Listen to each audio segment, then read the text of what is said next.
గురుమూర్తికి దురహంకృతి దొరకొన్నను దొంగ త్రోవ ద్రొక్కిన చెవులన్ గురునింద వినిన చేసిన నరునకు పరిపూర్ణ బోధ నలవియే తెలియ కూడదు వాణ్ణి తెలియక కలియ గురుడు దెల్పని పుస్తక రీతిచే పూర్ణ మరసితినని ఎంతో మురిసేవు ఈ బోధ అలవియే తెలియ కూడదు వాణ్ణి తెలియక కలియ.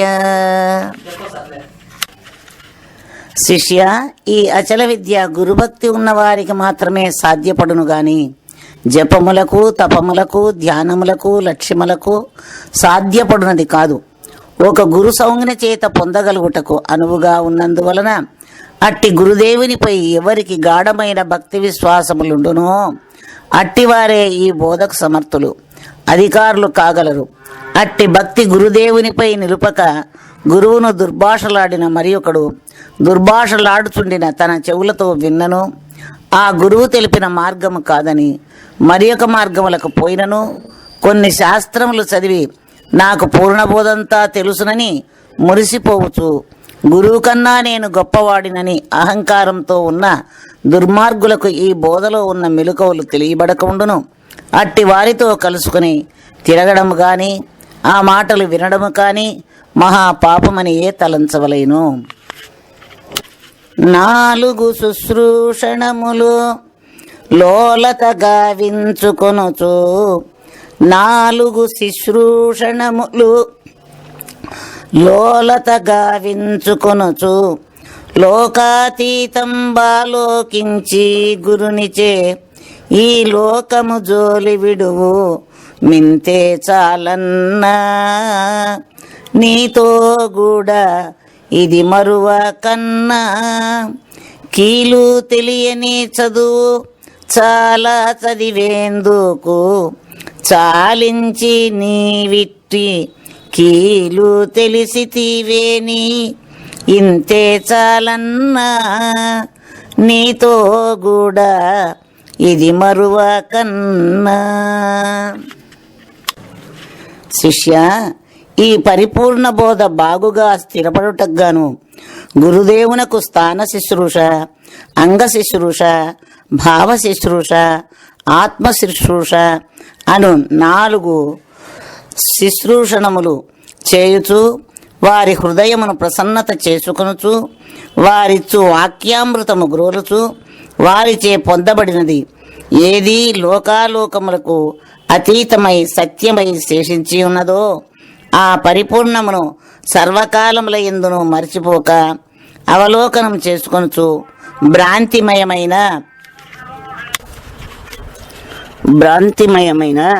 ఈ లోకము యొక్క ప్రసక్తిని అణుమాత్రమైన తలంచక ఇంటివేని అంతే చాలును.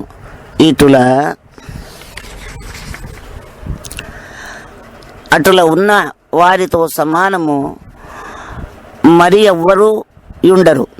వారి జీవితము బరువు లేని జీవితమై తేలికగా కాలము గడిచిపోవుచుండును.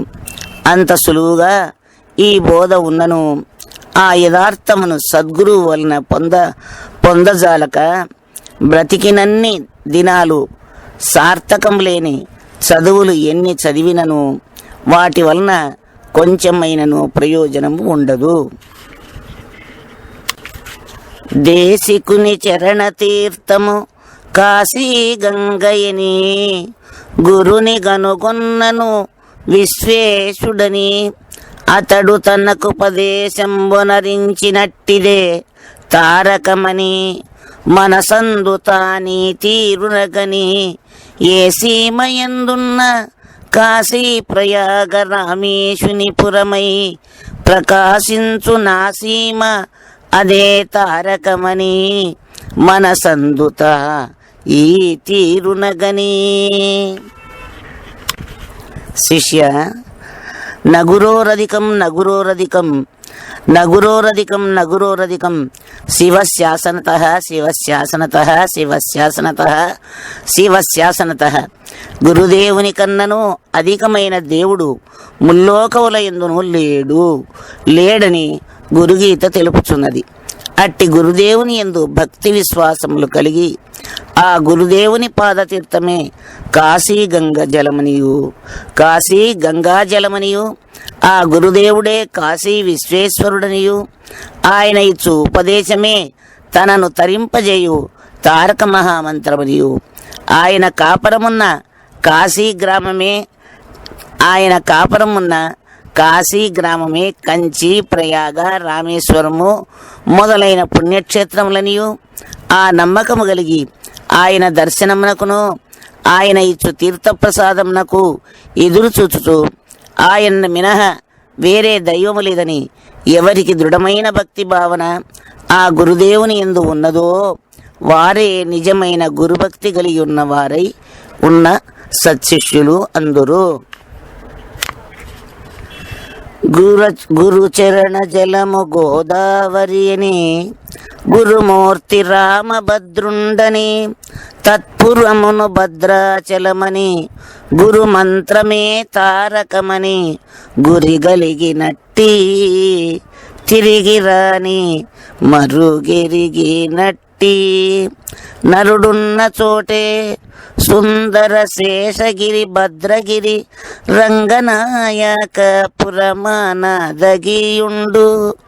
గురి గలిగినట్టి తిరిగి రాని మరుగెరిగినట్టి. శిష్య, లోకములో మానవులకు తమ ఇష్టదైవములపైన ఎంత భక్తి ఉండునో గురుపుత్రునకు కూడా అంత భక్తి తన గురువుపై ఉండుట వలన ఆయన యందే సర్వదేవతలు అంతర్భూతులై ఉన్నారని తలంచుచు ఆ సద్గురుమూర్తి పాదజలమే గోదావరి అనియు ఆ సద్గురు స్వామియే శ్రీరామచంద్రుండనియు ఆ గురుదేవుడు నివసించే పల్లెయే భద్రాచలమనియు ఆ గురుమంత్రమే తన నిజస్వరూపమైన తారక మంత్రమనియు ఆయన కృపాకటాక్షమే మరలా జన్మకు రాని పరిపూర్ణ సూచన అనియు ఆయన కాపురము చేయుచున్న కుటీరమే శేష పాన్పుతో కూడిన శ్రీరంగనాయకుల శ్రీరంగపట్టణమనియు ఈ విధంగా ఎవరి హృదయంలో ఆ గురువు పైన విశ్వాసము కలిగి ఉండునో అట్టివారే గురుమహిమను తెలిసిన వారై ఆ గురుస్వామిని ఏమాత్రము మరువక సదా గురుభక్తి యందే నిలకడ కలిగియుందురు. గురుడు నరుడను చుదలిచిన గురుమంత్రము మరచియున్న గురుపుత్రుల అనాదరణయు నర్చకయుండిన గురువును విడనాడి రెండో గురుని చేరినను సద్గురు బోధ నెరిగి దూరినను ఎరుక మహాత్మ్యము ఎరిగిన ఇటువంటి నరునాకు తప్పదు నరకము నిజమింకో గురుని చేరినను సద్గురు బోధ నెరిగి దూరినను. శిష్య, గురుదేవుని సామాన్య మానవునిగా తలచినను గురువు తెలిపిన మంత్రమును మరచియున్నను గురుపుత్రుడు ఎవరైనా కనబడిన ఎడల వారిని ఆదరాభిమానంతో గౌరవించక ఉన్నను పరిపూర్ణ బోధ గురువును విడచి ఆ బోధ వలన సిరి సంపదలు కలుగలేదని క్షుద్రదేవతలను ఉపాసించు మరి ఒక గురువు దగ్గర చేరినను అచల బోధ నిస్సారమైనదని పరిహాసముగా మాట్లాడినను ఎరుక భ్రాంతి ఇట్టిదని ఎరిగి కూడా ఆ భ్రాంతులలో మునుగుచున్న వారలకు నరకమే ప్రాప్తించును గాని శాంతి ఏమాత్రము లేక ఉండును. జ్ఞాన వైరాగ్య భక్తి అసమాన నదీ స్నాన దేవమంత్ర పఠన తధ్యాన మకతంత్రములు పరమాని నిరతి గోరు నట్టి మనుజ సంగముకు బోధనో తెల్పు మనిన వారలకు తాను బోధించుట తగదు, బోధించితే తాను నేనను భ్రాంతి తొలగేదేల గట్టి మనుజ సంగముకు బోధను తెలుపు మనిన వారలకు. శిష్య, ఈ పరిశుద్ధమైన అచల బోధ ఏ భ్రాంతులు లేని వారికి మాత్రమే సాధ్యపడును గాని, జ్ఞానమే దైవస్వరూపమని తలచే వారలకు గాని, వైరాగ్యమే దొడ్డదని నమ్మే వారలకు గాని, దేవతాభక్తియే శ్రేష్టమను వారికి గాని, తీర్థయాత్రలకు పోయి నదులలో స్నానము చేయుటయే పుణ్యమును వారికి గాని, దేవతా మంత్రములను జపించుచుండు వారలకు గాని, యజ్ఞయాగాది క్రతువులే మోక్షమని నమ్మువారలకు గాని ఈ పరిపూర్ణ బోధ పొందుటకు కష్టతరమైనదిగా ఉండును.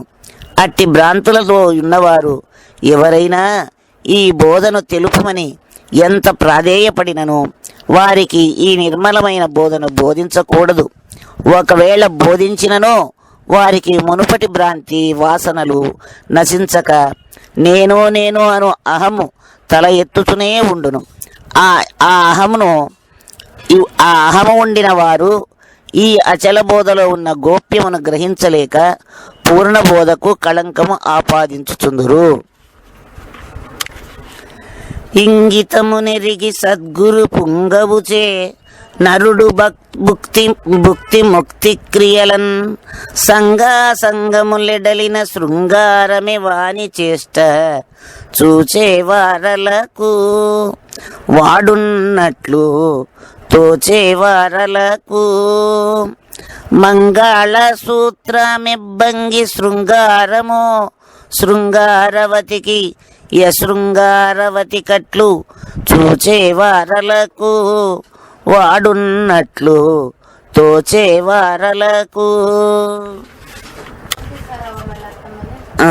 శిష్య, ఏ దానిని తెలియగలిగిన జన్మరహస్యము తెలియగలదో, ఏ బోధను వినగలిగిన ఉన్నత సత్యం బయట పడగలదో అట్టి దానిని గురుదేవుని దయవలన తెలుసుకుని పిమ్మట అతడు ఉదర పోషణార్థము సర్వకర్మలు ప్రాపంచీకులతో పాటు చేయుచున్నను వారితో సమానముగా నాది నేను అని వ్యవహార దశలో మాట్లాడుచున్నను హృదయములో మాత్రము ఏ ఆరాటము ఏ పరితాపము కలిగి ఉండక అంటని వాడై నేను అను అహంకారమును విడిచి ప్రవర్తించుచుండును. ఈ మహాత్ముని మాటలను గాని ఆయన నడక గాని చూసేవాళ్లకు మిగుల శృంగారముగా కనబడుచుందురు.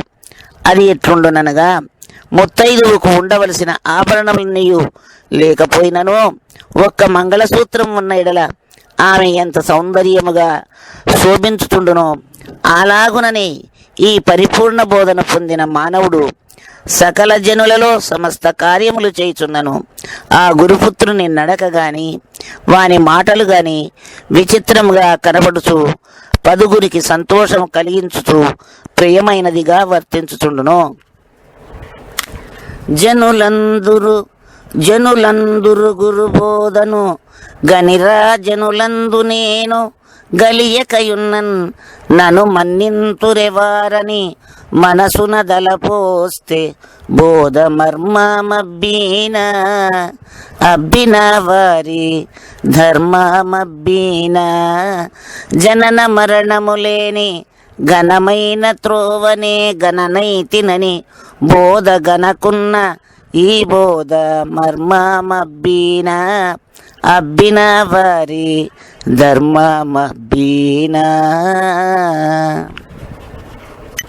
శిష్య, ఈ లోకములో ఉన్న ప్రజలు గురువును చూసిన గురుపుత్రులను చూసిన వారిపై భక్తితో నమస్కారములు చేయుట సహజంగా ఉన్నది. ఒక్కొక్కప్పుడు గురువునకు పాద నమస్కారములు కూడా జరుగుచుండును. ఇంకా గురువుపై భక్తి ప్రపత్తులు కలిగిన వారు గురువును ఇంటికి తీసుకుని పోయి పాద పూజలు చేసి వారి చేతితో తీర్థప్రసాదములు తీసుకొనుచుందురు. అట్టి పూజనీయులైన గురువులను చూచి పామరుడైన వాడు నేను గురువునైతే ఆ నమస్కారములు ఆ పాదపూజలు నాకు జరుగునని కోరిక కలిగి శాస్త్రములను చదివి ఆ విద్యను సులభముగా పొంది ఆ గురువులతో సమానముగా 10 మందిలో గుర్తింపబడి కీర్తి సంపాదించుకొనవలనని ఎంత తపన పడినను అచల విద్యలో ఉన్న మెలుకవులు తెలియబడవు. అట్టి సామర్థ్యముతో కూడిన కుయుక్తులను విడిచిపెట్టి జనన మరణములు లేని పరిపూర్ణ విద్యను పొంది కృతార్థుడు కావలేననే ఆరాటము ఎవరిలో కలిగి ఒక సద్గురువును ఆశ్రయించునో అట్టివారే ఈ విద్యలో దాగియున్న గూఢమైన రహస్యములు తెలుసుకొనుటకు తగిన వారై ఉందురు. అట్లుగాక గౌరవములకు పేరు ప్రతిష్టలకు ఈ బోధను కోరువారికి ఈ బోధలో ఉన్న గోప్యము తెలియబడక విఫలులై ఉందురు. శిష్యుని లక్షణము 15వ అధ్యాయము సమాప్తము. ఓం నమ శ్రీ గురుదేవాయ పరమ పురుషాయ సర్వదేవతా వశీకరాయ